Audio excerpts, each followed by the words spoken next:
This video contains news and analysis related to a recent terror attack in Kashmir. The content may include sensitive visuals and discussions that could be distressing to some viewers. Viewer discretion is advised. We strongly condemn all forms of violence and terrorism. The purpose of the content is solely to inform and create awareness based on verified reports. Top quality और consistent performance के लिए सिर्फ silver pump नाम याद रखना। আরো গুরুত্বপূর্ণ খবর, পেহেলগাঁওয়ে গণহত্যার পরিকল্পনা হচ্ছে কোথায়? সীমান্তের ওপারে। হ্যাঁ, পেহেলগাঁওয়ে গণহত্যার ঘটনা এবং গণহত্যার পরিকল্পনা হচ্ছে সীমান্তের ওপারে। হামলার পেছনে 4 জন জঙ্গি ছিল, 2 জন পাকিস্তানের আর 2 জন কাশ্মীরের। মিশনে বারবার রেকি করে হামলা বলে গোয়েন্দারা দাবি করছেন। ভারতীয় গোয়েন্দারা নিশ্চিত এই গণহত্যার পরিকল্পনা হয়েছে সীমান্তর ওপারে। আর এই গণহত্যাকে কার্যকরী করতে অর্থাৎ এক্সিকিউট করবার জন্য ইতিমধ্যেই 4 জনকে চিহ্নিত করতে পেরেছেন গোয়েন্দারা। এই 4 জনের মধ্যে 2 জন এই কাশ্মীর উপত্যকার বাসিন্দা হিসেবে দাবি করছেন গোয়েন্দারা। বাকি 2 জন তারা কিন্তু পাখতুন নাগরিক, অর্থাৎ পাকিস্তানের যে সীমান্ত প্রদেশ, উত্তর পশ্চিম সীমান্ত প্রদেশ, সেখানকার বাসিন্দা এবং লস্কর বা জেদ সংগঠনের সদস্য হিসেবে তারা এখানে এসেছিলেন।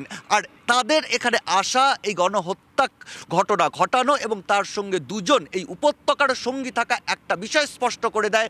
ভেতর থেকে লজিস্টিক সাপোর্ট দিয়েছে এই উপত্যকায় থাকা এই সংগঠনের যারা বিভিন্ন স্লিপার সেলের সদস্য রয়েছে, সক্রিয় সদস্যরা রয়েছে। তারা ওই পাখতুন 2 নাগরিককে সীমান্ত পেরিয়ে এখানে আসতে সাহায্য করে। তারা বডি ক্যামেরা ব্যবহার করেছে, তারা স্বয়ংক্রিয় আগ্নেয়াস্ত্র ব্যবহার করেছে এবং বুলেট প্রুফ জ্যাকেট ব্যবহার করেছে। 4 জন বেছে বেছে এই হত্যা চালিয়েছে এবং যারা প্রত্যক্ষদর্শী তাদের কাছ থেকে জানা যাচ্ছে পর্যটকদের পরিচয় জেনে, তাদের নাম জেনে সেই পরিচয় নিশ্চিত করতে প্রয়োজনে পোশাক খুলিয়ে অর্থাৎ নির্দিষ্ট একটি সম্প্রদায়ের মানুষকে বেছে বেছে হত্যা করা হয়েছে। এবং সেই হত্যার পর তারা এখন কোথায়? তারা কি আদৌ সীমান্ত পেরিয়ে ওপারে পৌঁছে যেতে পেরেছে? গোয়েন্দারা মনে করছেন একদমই সম্ভব নয়, কারণ ঘটনার পরই গোটা এলাকা ঘিরে ফেলেছে ভারতীয় সেনা, সিআরপিএফ এবং কাশ্মীর পুলিশ। এই হাইওয়ে ধরে, আমি শ্রীনগর থেকে হাইওয়ে ধরে আসার সময় প্রত্যেকটা জায়গায় কয়েক মিটার অন্তর অন্তর একদিকে যেমন সেনা মোতায়েন রয়েছে, অন্যদিকে সিআরপিএফের আর্মার্ড কার থেকে শুরু করে অ্যান্টি মাইন ভেহিকেল মোতায়েন করা রয়েছে। প্রত্যেকটা মুহূর্তে এই হাইওয়ে দিয়ে টহল দিচ্ছে সেনা এবং সিআরপিএফের জওয়ানরা তাদের গাড়ি। এবং আমরা যেটা জানতে পারছি সেনা কর্তাদের কাছ থেকে, পেহেলগাঁও এবং সংলগ্ন সমস্ত এলাকায় যেখানে এরা গা ঢাকা দিতে পারে সেই সমস্ত জায়গায় এই মুহূর্তে চিরুনি তল্লাশি চলছে। আমি ছবিটা দেখাবো তুষারকে।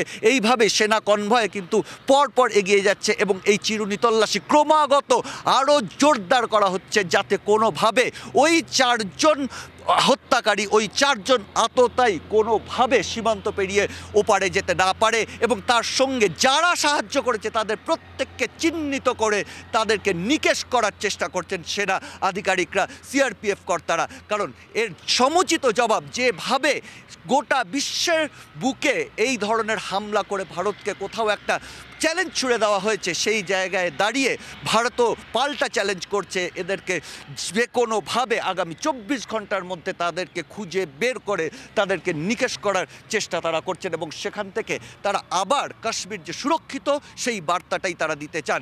যদিও এই ঘটনা এই রাজ্যের, এই এলাকার, এই উপত্যকার পর্যটন শিল্পে যে একটা বড় ধাক্কা সেটা মেনে নিচ্ছেন গোয়েন্দা কর্তারাও। ক্যামেরায় তুষারের সঙ্গে সিজার, TV9 বাংলা, পেহেলগাঁও, কাশ্মীর।